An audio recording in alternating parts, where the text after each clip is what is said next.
Hey there, this is Adam, and this is my video log one. Today, I don't know how to start actually. Okay, let's straight dive into the topic. I'm gonna talk about the problems or the disaster, the distraction, or the destruction humankind is heading towards. Let me start over the time. From the start of the journey of humankind, humans had one problem. I mean, not problem, but one need actually. That was food. And when the time went by, they had to face another or like several other problems like clothing, the safety, a place to live. They feared a lot. But after the invention of fire and the invention of wheel, the technology came up. They could cook the food. They could just bring the food to the place they can live from, the place they have hunted or they have plucked the fruits or something like that. Time went, and what happened right now in 2025? I'm currently standing here in a third world country called Bangladesh, and I must say that the developed countries like the Western countries, the modern countries like United States of America, United Kingdom, the European Schengen countries, though those countries doesn't like the people from this part of the world, like from Bangladesh, India, or Pakistan. But why is this? Because people are moving from this country to the modern countries illegally. I don't know the way, but I've heard a lot about illegal ways to go to other countries and settle down. But my question is why? I have heard so many times from my childhood that Bangladesh, or this part of the world, the Indian subcontinent, has the most precious soil, most fertile soil that can produce any kind of plants or greenery or any kind of food. Then why people are moving out of this country? Why people are just running out of it? The answer is nobody wants to grow.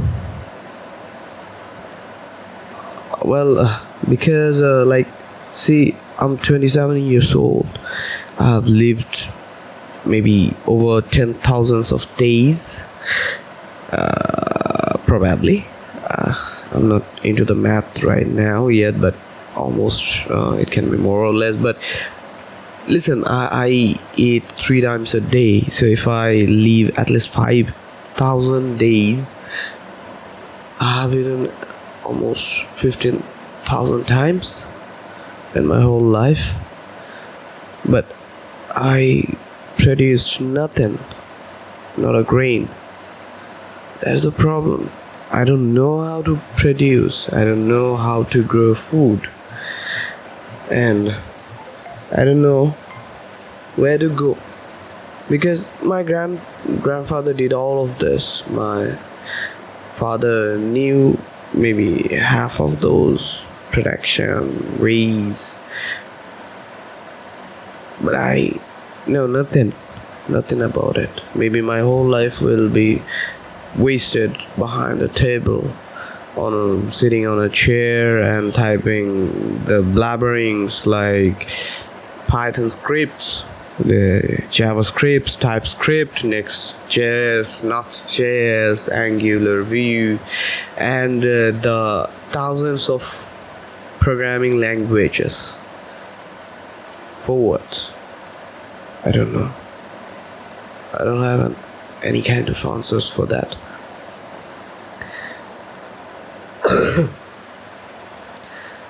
So, so why am I actually filming this? I'm filming this because I see the warnings. Not for me, not for my country, not for like not for the subcontinent, for the whole of the world. What will people eat if they don't produce? In the countries like Bangladesh, India, Pakistan, the farmers or the people who are connected or linked or into the agricultural field are not so much good, but they should be. See, here's how it works in my country. Farmers grow crops, they do hard work, and those crops goes into the market. We buy it and eat. But see the difference, like I buy 1 kg of rice with 70 Bangladeshi taka right now in 2025. But my grandfather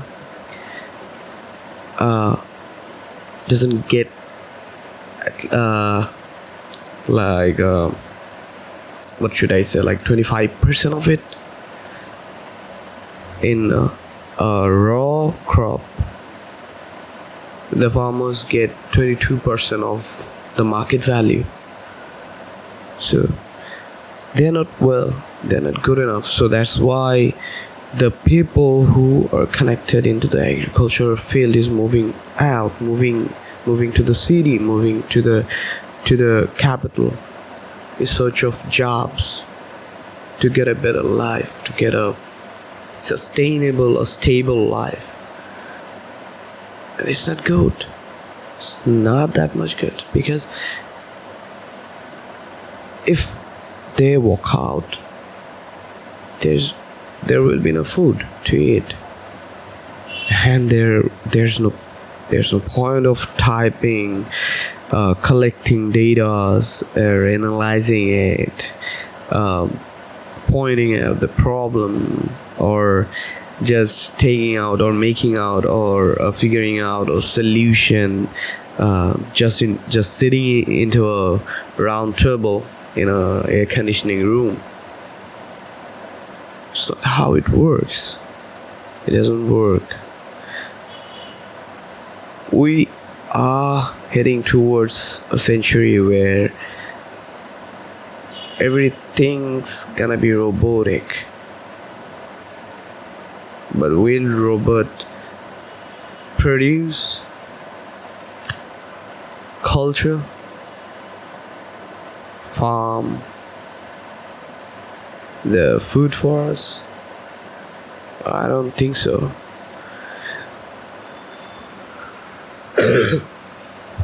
In many countries like Bangladesh, India, or I don't know much about Pakistan, but it should be included. In these countries, most of the food in cities, in capitals like Dhaka, Chittagong, or Delhi, Mumbai, or maybe Andhra, Hyderabad, people are eating food such as the daily food with the medicine. The medicines like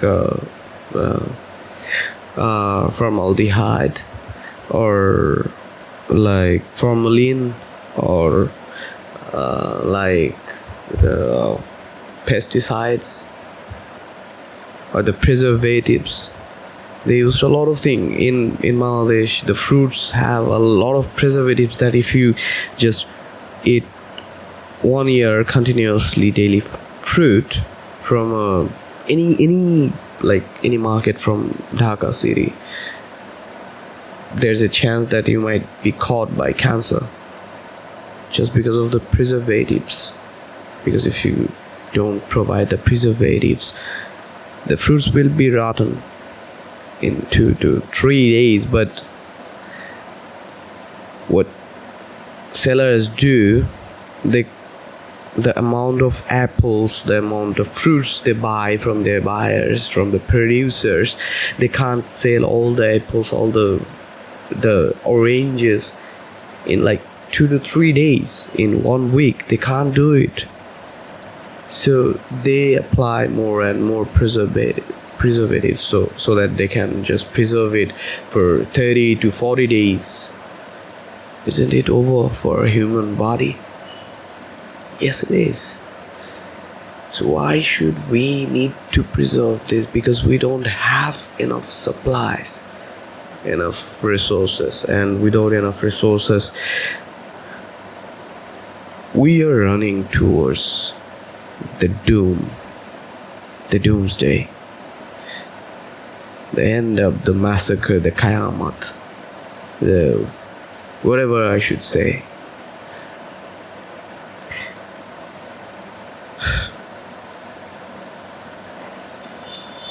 At the very first beginning, I said something like the humankind right now in 2025 or in this century doing a lot of things which are unnecessary for humankind.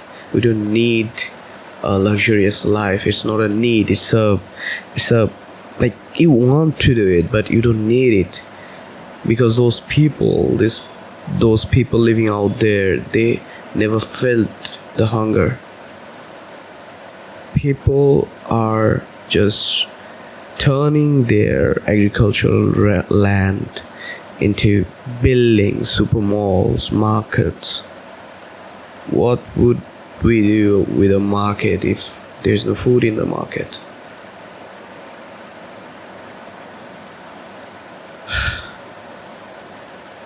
I'm gonna talk about the buildings and the space in maybe another volume, but today I think it's enough to talk about that. I don't feel like I'm contributing to the society. I don't feel like I'm contributing to the humankind. The main problem of this potential world, I'm referring this world as potential because it has a very unique potential, which is humankind, the population. If we can just work together and use this population potential to grow more and more food, if we can just resolve the main basic problem of humankind, then we can look into other problems, like look into the Mars, look into the moon, look into the Pluto, X99. I don't care what other planets are there in outer space. I don't give a damn. But the fact is, we don't have enough food. But still, the people are researching on spaces. They're curious about how many stars on the sky. They're curious about which new species they don't know about in the deep sea. Come on, man. It's all unnecessary. You don't need to know about the unknown specimens underwater unless you have enough food. You have enough safety. We are building the arms, weapons, clothing every year, plastics, bottles, the decorations, home decors. We are reproducting. We're doing a lot of things, but we are not concerned about this problem. We can't see it because we don't want to work hard. We want to just chill and relax in a bathtub and spend our life. Just it. The people who are working behind computers like me, maybe they have a good job, a huge, a handsome salary. But are they contributing to the society, to the mankind? Like, they're sitting behind the table, behind the computer for 50 to 60 years of their life, collecting data, analyzing data, predicting what can happen, what will happen, what's the solution, and then die. That's it. I don't think that's a proper solution. People are cutting trees, there have been deforestation, the ozone layer out of this earth, around this earth, is getting thinner, skinner. Actually, skinny. The word should be skinny. We all know this. But we don't care. We only care about Mars. We don't care to reform this earth. We don't care to make it good. We don't care to solve this problem of this world. We care that how can we buy a property in the moon and make a palace, maybe a castle on the moon, and then what? Have a fantasizing sex in that castle. Then after the load come out, then what? End of the story. That's what I'm worried about. There are other things to say, but I think those I should maybe make another part of this video, because those things would be kind of related to religion, and I don't think most people will take it so easily, and they have problems. So yeah, I'm not asking anybody to do anything. I'm just filming this because I think we are running towards the end of the world. People are running towards the extinction. The extinction like dinosaurs or the other varieties. That's it. Maybe on some another part. I'll see you there. And good luck with your blindness.